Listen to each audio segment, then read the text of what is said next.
بسم اللہ الرحمن الرحیم۔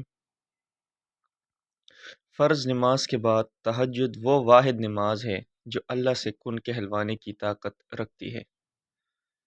آپ کی زندگی میں پڑھی گئی ایک تہجد کی نماز پوری زندگی بدلنے کی طاقت رکھتی ہے۔ 7 آسمانوں کے پار سفر کرتی ہے۔ تہجد کی دعائیں کبھی بھی مایوس نہیں کرتی۔ اللہ آپ کا انتظار کر رہا ہے۔ یقین جانیے یہ درد کا ڈیر ان گنت آرزو، یہ تمہارے علم اور تمہاری ہر دعا کا جواب رات کے 1/3 حصے میں ملے گا۔ جب وہ اللہ آخری رات کے پہر تمہیں ملاقات کے لیے بلاتا ہے، تب وہ تمہیں اپنے درد سے خالی ہاتھ نہیں لوٹاتا۔ یہ جو تہجد کا ٹائم ہوتا ہے نا، اس میں رات ہوتی ہے، رب کی ذات ہوتی ہے اور ہماری اس سے بات ہوتی ہے۔ تہجد کے نفل بڑے پیارے ہوتے ہیں۔ ادھر التجائے، ادھر قبولیت، ادھر سجدے، ادھر معجزے۔ وہ رب جسے اپنی محبت سے نوازنا چاہتا ہے، اسے تہجد تک لاتا ہے۔ وہ رب جسے اپنے قریب کرنا چاہتا ہے، اسے تہجد تک لے آتا ہے۔ اگر تمہاری دعائیں رد ہوئی ہوتی تو تمہیں تہجد تک لایا ہی نہیں جاتا۔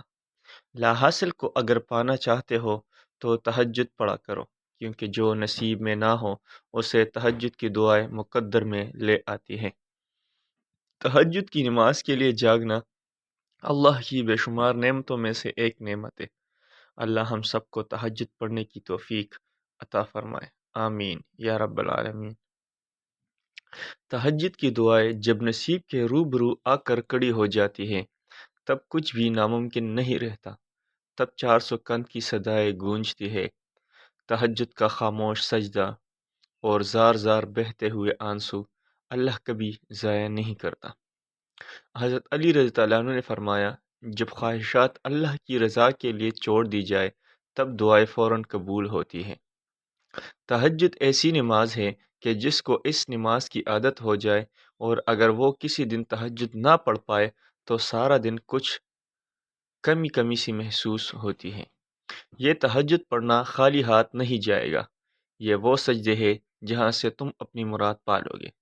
وقت تہجد خاموش آنکھوں سے بہتے آنسو اور اللہ کے سامنے بیٹھے بے بس انسان کی فریادیں کبھی بھی ضائع نہیں ہوتی۔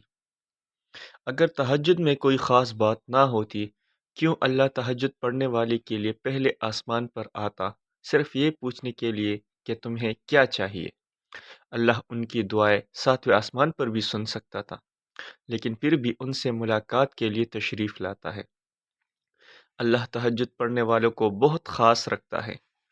اب اللہ 7ویں آسمان سے پہلے آسمان پر اپنے بندوں کو خالی ہاتھ لوٹانے تو نہیں آتا ہے نا۔ دل نہیں بدل رہا تو کیا ہوا، تہجد سے تو نصیب بھی بدل جایا کرتے ہیں۔ جس کے نصیب میں تہجد کا سجدہ لکھ دیا گیا، اس کے نصیب میں اللہ تعالیٰ کا پیار لکھ دیا گیا۔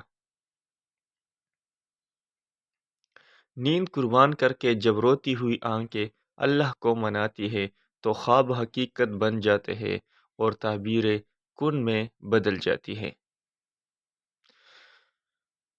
اللہ ہم سب کو اس پر عمل کرنے کی توفیق عطا فرمائے۔ اگر آپ ہمارے چینل پر نئے ہیں تو ہمارے اس چینل کو ضرور سبسکرائب کریں تاکہ آپ کو نئے ویڈیو سے آگاہ کیا جائے۔